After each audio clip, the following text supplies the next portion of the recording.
so you know. Then later there was another entry about staining the frame for William's house. And I think it says when he moved into the house. We haven't quite figured out what this is all about, and we're hoping to find more clues. This incidentally is in the first of the diaries.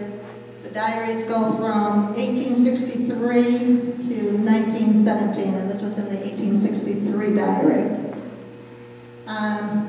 Remember, Hannah was the 8th child.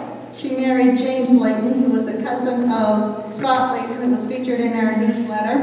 I got it in, Brian. In the historical newsletter a few months ago. They resided in the next house down from Cyrus's, the old Purvis house, at what is now 49 Mill Road, where the Robinsons live now. And I thought they were going to be here, but I don't see them. James was a partner with his brother-in-law Lorenzo in both a store and a sawmill. We still have diaries written by James and his children, Oscar and Eva. Cyrus's 9th child, Cornelius, married Julia Wilson, no known relation, but probably a cousin, and Michaela's sister. They lived on a farm on top of Morrison's Hill at what is now 156 Gray Road, where the car boxes live now. In his later years, Cornelius also drove the mail wagon that brought the mail from Portland to the West Cumberland Post Office, which was located in the Wilson store. It is recorded that he died suddenly one day while driving this wagon. Child number 10, Nathaniel L., married Sarah Shaw, and upon Sarah's death, her sister Anne Marie. They lived in West Cumberland on what is now Gray Road, but we're not sure where. But I do have his will and does describe a little bit, and we will figure that out.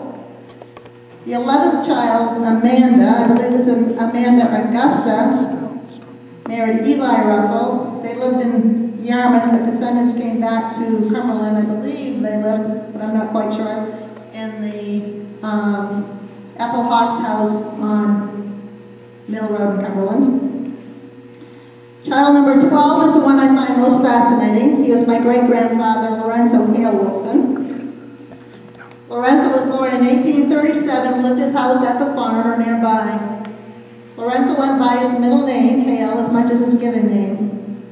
The 1860 census lists his occupation as a farmer, but the farm isn't all that big. Farm is not all that big, and he was sharing it with several brothers. Or is it possible that he worked for one or more of his older brothers? The 1870 census lists his occupation as a retail grocer.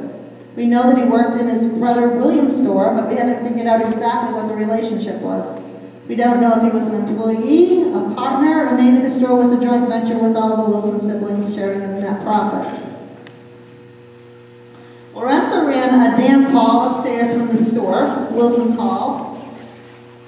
Oh, yes, Lorenzo. Good-looking chap he was. He held dances, but also he or someone also taught dancing, and we know there were also singing classes taught there. We have a couple tickets from the hall. The bottom says to admit Mr. and a place to write in a name, and ladies with a space to write in the amount of ladies the man was bringing. In 1873, the Merchant's Directory shows Lorenzo and his brother-in-law James Layton ran the store that William started, with the catchy name of Layton and Wilson.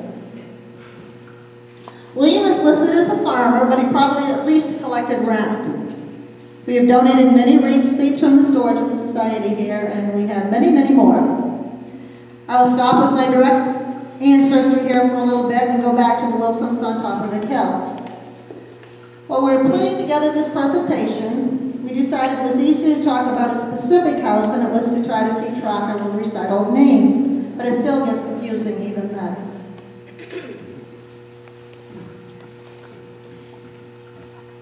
At 150 Gray Road, about 1879, William resumed running a store. I will quote from Tress's work. In a letter, William Wilson is mentioned as follows. Mostly mother, Ida Wilson Shaw, was a seamstress for the family, even sewing grandfather's trousers and vests after her Uncle William cut them. I think he made the coats as he had professional tailor training. I think in the early days it was Millie's grandparents that lived at the Norton farm.